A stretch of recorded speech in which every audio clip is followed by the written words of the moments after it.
Hi everyone, welcome back to my channel teaching with miss जोयाली।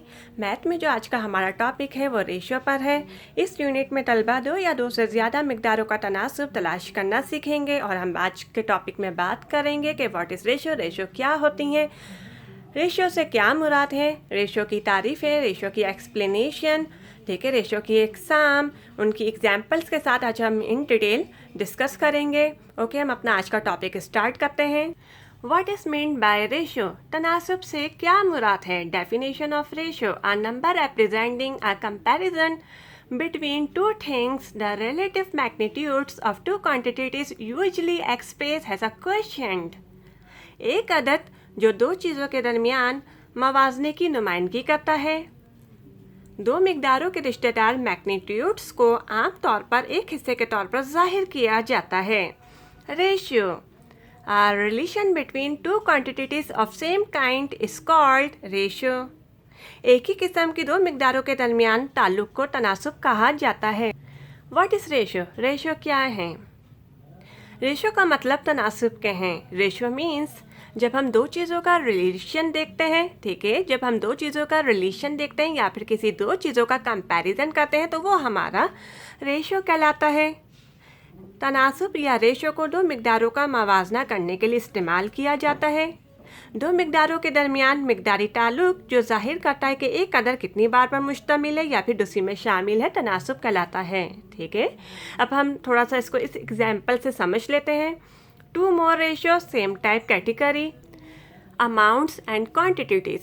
ठीक है, to more ratio यानी दो या दो से ज़्यादा रेशियो, सेम टाइप्स कैटेगरीज, ठीक है, same type categories, amounts quantities यानी दो या दो से ज़्यादा रेशियो की सेम टाइप कैटेगरीज की अमाउंट्स और क्वांटिटीज का जो कंपैरिजन है, ठीक है, वो रेशियो कहलाता है।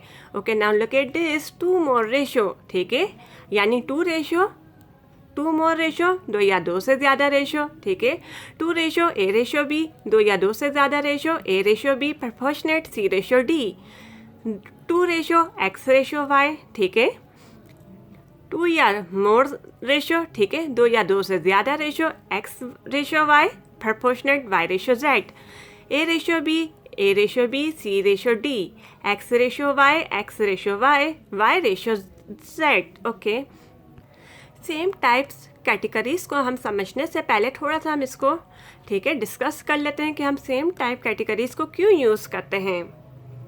रेशियो जो है ना यूज़ होती हैं क्वांटिटीज़ को कंपेयर करने के लिए, लेकिन एक बात याद रखें, जब हम कंपेयर करते हैं तो एक तरह की क्वांटिटीज़ को ही कंपेयर करते हैं। कंपैरिजन हमेशा दो या दो से ज़्यादा चीज़ों के बीच में होता है। कंपैरिजन में चीज़ें छोटी बड़ी हो सकती हैं और कंपैरिजन करने के लिए चीज़ें सेम कैटेगरी की होनी चाहिए। ओके, यहाँ पे हमारा पॉइंट बिल्कुल फिक्स बैठ गया कि ना, कंपैरिजन करने के लिए चीज़ें सेम कैटेगरी की होनी चाहिए। अलग अलग चीज़ों का कभी भी कंपैरिजन नहीं होता। अगर हम वज़न का कंपैरिजन कर रहे हैं तो हम वज़न का वज़न के साथ ही कंपैरिजन करेंगे। अगर हम हाइट का कंपैरिजन कर रहे हैं तो हाइट का हाइट के साथ करेंगे। इसी तरह से अगर हम कंपैरिजन लेंथ का लेंथ से करेंगे, ब्रेड का ब्रेड से करेंगे, कलर का कलर से करेंगे, करेंसी का करेंसी से करेंगे, ठीक है, क्योंकि comparison must be of same unit. Okay, ये जो कंपैरिजन होता है ना, यही रेशियो होता है। जी हाँ, ये जो हम कंपैरिजन करते हैं ना, यही हमारा रेशियो कहलाता है। इसलिए कंपैरिजन करने के लिए हमें चीज़ें सेम कैटेगरी की लाजमी हमारे पास लेनी चाहिए, होनी चाहिए। वेट से वेट का कंपैरिजन करेंगे, ठीक है, केजी से केजी का करेंगे। केजी से हम घंटे का आवर का नहीं कर सकते, ठीक है, केजी से केजी का होगा, आवर का आवर से होगा। इसी तरह से आवर का केजी से नहीं कर सकते। Okay, now look at this, amounts quantities, ठीक है, जो कि हमारे पास यहाँ पर गिवन होती हैं, दी गई होती हैं। 50, ठीक है, ratio 60 kg, 10 kg ratio 20 kg, 20 kg ratio 1 ratio 20 kg। Okay, यहाँ पे जो हमारे पास अमाउंट्स और क्वांटिटीज गिवन होती हैं, हम यहाँ पे ये लिखते हैं। यानी कि आपको इसके अंदर बहुत आसान तरीके से समझ आ गया होगा कि टू मोर रेशियो, ठीक है, दो रेशियो और दो से ज़्यादा रेशियो, ठीक है, किसे कहते हैं। सेम टाइप कैटेगरीज का कंपैरिजन जो हम करते हैं वो किसे कहते हैं, ठीक है, अमाउंट्स और क्वांटिटीज जो हमारे पास यहाँ पर गिवन होती हैं। Okay, now look at this example and we can easily solve this. An alloy contains 8 gram of zinc and 4 gram of copper, ठीक है, find the ratio of the masses of the two metals in the alloy. Okay, इसके example को हम कुछ इस तरह से समझ लेते हैं। एक मिलावट में 8 ग्राम जिंक, ठीक है, और 4 ग्राम कॉपर होता है। खोट में दो धातु के मास का तनासुब मालूम करें। ठीक है, हमें दो धातु के मास का तनासुब मालूम करके बताना है। Find the ratio of the masses of the two metals in the alloy. Simply solution की हमने हेडिंग डाली। ठीक है, हमने आपसे क्या कहा था कि कंपैरिजन करने के लिए चीज़ों की सेम कैटेगरी होनी चाहिए। देखें, ग्राम का ग्राम से बिल्कुल ईजिली रेशियो निकल आएगा। मास ऑफ जिंक 8 ग्राम, ठीक है, जिंक का मास हमारे पास 8 ग्राम है। मास ऑफ कॉपर 4 ग्राम, तांबे का जो मास है वो 4 ग्राम है। ओके, अब हम बहुत इजी तरीके से इसको यहाँ सॉल्व कर लेंगे। मास ऑफ जिंक 8 ग्राम हमने यहाँ रखा, मास ऑफ कॉपर 4 ग्राम हमने दिस साइड रखा। ओके, अब हमने डिवाइड करना है। टेबल से हमने इसको मल्टीप्लाई करके कट कर देना है। 4 1 ज़ा 4, 4 2 ज़ा 8। Okay, by reducing the fraction to its lowest term, fraction की फॉर्म में, ठीक है, आ गया, जिसको आप अपॉन ओवर बाय कहते हैं। ठीक है, 2/1, यही हमारा 2:1 है। किसका रेशियो 1 है? The ratio of zinc ratio copper, ठीक है, 2:1। ओके, बहुत आसानी के साथ हमने जो रेशियो फाइंड आउट किया था, किसका? द रेशियो ऑफ जिंक का, ठीक है, कॉपर का, जो हमारे पास रेशियो आया 2:1 इज़ योर आंसर। ओके, अब हम समझ लेते हैं व्हाट इज़ रेशियो। रेशियो क्या है? ठीक है, तनासुब क्या है? ये साइन जो कहलाती है कॉलन की कहलाती है। ठीक है, ये सिंबल है रेशियो का। ओके, कॉलन की साइन है जिसे आप रेशियो कहते हैं, और ये रेशियो की साइन जो है 2 नंबर्स के बिटवीन लगती है। ठीक है, 2 नंबर्स के बीच में ये साइन लगती है, जिसको आप रेशियो कहते हैं। ओके, अब आप यहाँ देखें, हमारे पास 2 रेशियो गिवन है। अब हम इसकी टर्म समझेंगे। ठीक है, फर्स्ट रेशियो यानी फर्स्ट अल्फ़ाबेट को क्या कहा जाता है रेशियो में, और सेकंड टर्म को क्या कहा जाता है, ओके, रेशियो में। यानी ए रेशियो बी, यानी जो फर्स्ट टर्म है इज कॉल्ड एंटीसीडेंट, ठीक है, and then second is called consequent. Okay, हमारे पास जो फर्स्ट टर्म थी वो हमारी एंटीसीडेंट थी, और जो सेकंड टर्म थी वो कॉन्सिक्वेंट थी। A ratio, the first one is called the antecedent, and B ratio and the second one the consequent. Okay, अब हमारे पास यहाँ 2 से ज़्यादा रेशियो हैं। ठीक है, यहाँ पे हमारे पास 2 रेशियो थी। ओके, 2 रेशियो की हमने टर्म्स को समझ लिया। अब यहाँ पे हमारे पास 2 या 2 से ज़्यादा रेशियो हैं। ठीक है, look at this, first ratio and then last ratio. ठीक है, first and the last ratio is called extremes, यानी A. D ratio is called extremes. B यानी second ratio and then third, ठीक है, term, second term and then third term is called means, यानी B और C is called means. Okay, जैसे हम इस chart के अंदर, ठीक है, इस शेड्यूल के अंदर हम समझ रहे थे कि 2 more रेशियो यानी 2 या 2 से ज़्यादा रेशियो, ठीक है, क्या कहलाते हैं, कैसे लिखे जाते हैं, क्या कहलाई जाते हैं। अब हम जो है ना, ठीक है, दिस साइड जो है ना, हम इनकी टर्म्स को समझ रहे थे। व्हाट इज रेशियो, रेशियो क्या है, ठीक है, एंड देन दिस, इनकी टर्म्स जो है ना वो क्या कहलाती हैं। तो यहाँ पे देखें 2 रेशियो है। ठीक है, 2 रेशियो यानी first term is called antecedent and okay, and the second one consequent. इसी तरह से ये 2 रेशियो 2 से ज़्यादा रेशियो हो गई। ठीक है, first and the last ratio is called extremes, okay, and the second term and the third term BC is called means.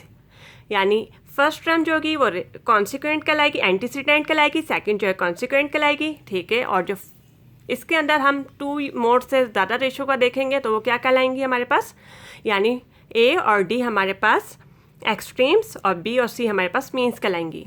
यानी कि यहाँ हम समझ रहे थे कि हमारे पास 2 रेशियोस होंगी तो वो क्या कहलाती हैं। ठीक है, 2 से ज़्यादा यानी 2 से ज़्यादा रेशियो होंगी तो उनकी टर्म्स क्या कहलाती है। जो 2 रेशियो होंगी, फर्स्ट रेशियो जो कहलाएगी हमारे पास, ठीक है, A, ओके, फर्स्ट टर्म जो हमारे पास कहलाएगी एंटीसीडेंट कहलाएगी, सेकंड टर्म हमारी क्या कहलाएगी, कॉन्सिक्वेंट कहलाएगी। ठीक है, फर्स्ट और लास्ट टर्म जो होगी हमारे पास एक्सट्रीम कहलाएगी, सेकंड टर्म और थर्ड टर्म हमारे पास मीन्स कहलाएगी।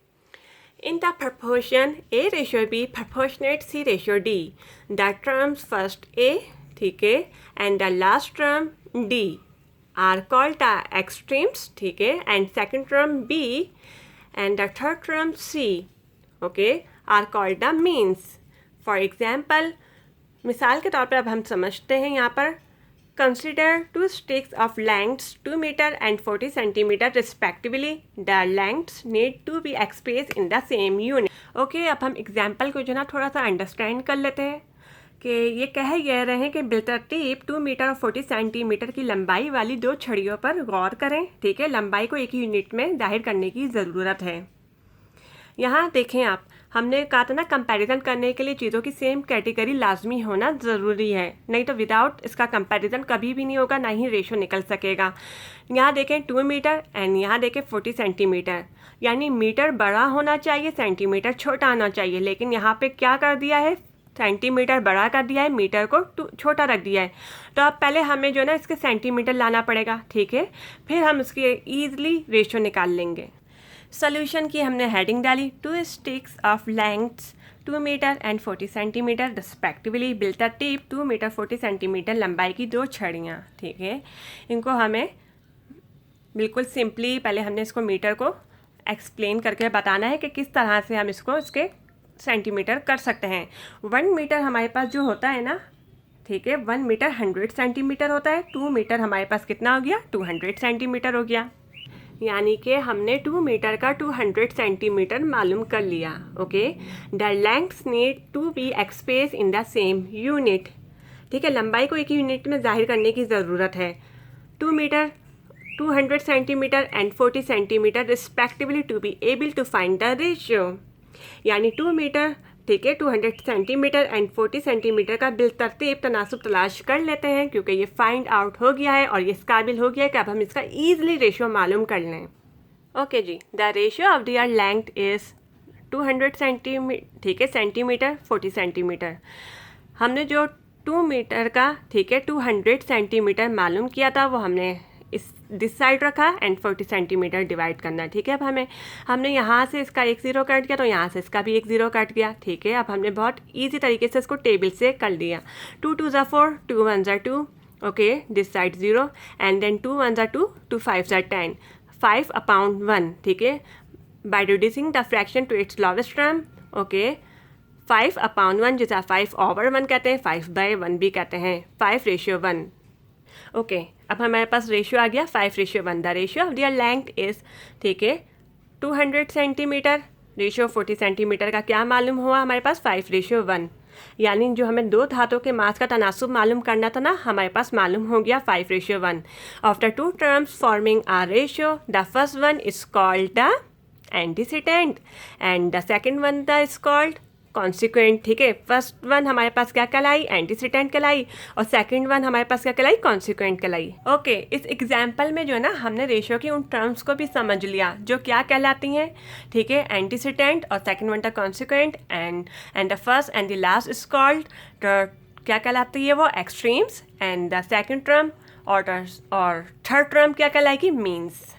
उम्मीद है आपको आज की वीडियो पसंद आई होगी और रेशियो को बहुत आसानी के साथ आपने समझ लिया होगा। इंशाल्लाह फिर हम नेक्स्ट वीडियो में रेशियो को बहुत आसानी के साथ, ठीक है, सॉल्व करने की अपनी कोशिश करेंगे। ओके, अपना ख्याल रखिएगा, बाय टेक केयर, अल्लाह हाफिज़।